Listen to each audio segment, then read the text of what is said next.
राधे श्याम। तो फ्रेंड्स आज मु आपको सेडोना मेथड विषय कहबी एक नुआ टेक्निक जहाँ आप जानिले आपन लाइफ रे यूज करके बहुत इंप्रूव करि परिबे। तो सही सेडोना मेथड आपन जोठी चाहिए उपयोग करि परिबे। हेल्थ प्रति हो, वेल्थ प्रति हो, कैरियर प्रति हो, रिलेशनशिप प्रति हो, मनी प्रति हो। तो जानिबा केमिति करा जाय चलंतु। प्रथमे जानंतु जे सही सिचुएशन टी जे अछि आपन वर्तमान लाइफ रे से जहाँ भी सिचुएशन अच्छी आपण जानी आपण कौन करमिति होल्ड करके हाथ में रखिंट से सिचुएशन को एमिति। तो प्रथमे आपण एमिति हाथ को करंतु से सिचुएशन को आउ थे धरंतु हाथ में और सही सिचुएशन को छाड़िबा पई हाथ को एमिति करंतु। बुझ पारले हाथ को मुठी को एमिति करंतु।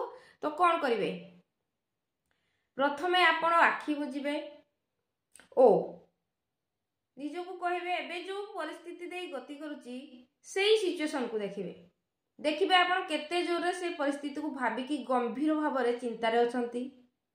तो सेठी गोटे क्वेश्चन पचारिबे टिके डीप ब्रीथिंग करिकी निज को पचारिबे एबे जहाँ सिचुएशन अछि मो लाइफ रे हेल्थ प्रति मु से रोगरु मुक्त हो पारिबी। तो मु से रोगरु सतरे मुक्त हो जीवी केबे अभी एबे। बुझी पारले मु केमिति करली सुनंतु। प्रथमे डीप ब्रीथिंग नै जिवे तो सेही सिचुएशन को देखिबे जो सिचुएशन ता आपन को माइंड रे बारंबार चलुची हैला। तो कौन करिवे हाथ को एमिति होल्ड करिवे। तो सेही तीनोटी क्वेश्चन खाली पचारिवे जेमिति कि हाथ को एमिति रखिबे एबे मो हेल्थ प्रति जेउ सिचुएशन टी अछि सेठु मो मुक्त हो पारिबी। तो सेकेंड क्वेश्चन पचारिबे सतरे मु नीरव हो पारिबी। तापरे पचारिबे केबे देखंतु एक स्माइल आसीबो मनरु ओ मन कहिबो एबे। देखिले केते सहज एमिति करिवे। मु जेमिति कली सेटा हेल्थ पई कली आपण वेल्थ पई करिवे मनी पई करिवे। जेमिति कि एबे मो लाइफ रे मनी प्रति जहाँ भी सिचुएशन अछि सेठु कोन मु मुक्त हो पारिबी।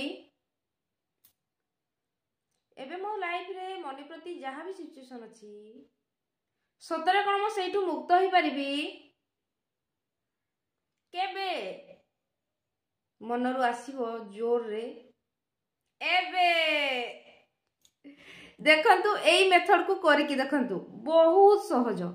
सेई तीनोटी क्वेश्चन पचारिबे कि एबे जो मो कैरियर रे जो सिचुएशन टी अछि सतरे कोन मु मुक्त हो पारिबी मन को पचारुचंती। तो मनरु विश्वास करंतु एमिति स्माइल लेके उत्तर आसीबो एबे एबे सतरे तू मुक्त हो पारिबु। तो आपण मो कहिबा कारण होची सेटा टेक्निक से तीनोटी क्वेश्चन पचरा जाए और हाथ को सेमिति करके छाड़ा जाए। तो कौन हो जाए माइंड जो तनाव अछि जो चिंता अछि से चिंता रू आपण धीरे धीरे दूर होबार लागंती। और जति की क्वेश्चन पचारिबे माइंड को से माइंड रिलैक्स होबार लागिबो कहबो सतरे तू रिलैक्स हो जिवु सतरे तोर सब प्रॉब्लम खत्म हो जिवो तू चिंता करना। निश्चिंत भाव में सेडोना मेथड को करके देखंतु बहुत कारीगर करंतु। सही तीनोटी क्वेश्चन पचारिबे और रिलैक्स होइबे देखिबे धीरे धीरे रास्ता खोलिबो आपन को संपूर्ण रास्ता देखा जिवो। आपन करके तो देखंतु जानि पारिबे। ता छोड़ा आमे छोटो बड़ समस्या को नहीं जेति की गंभीर हेई जाउसंती माइंड रे किछि लाभ नाही।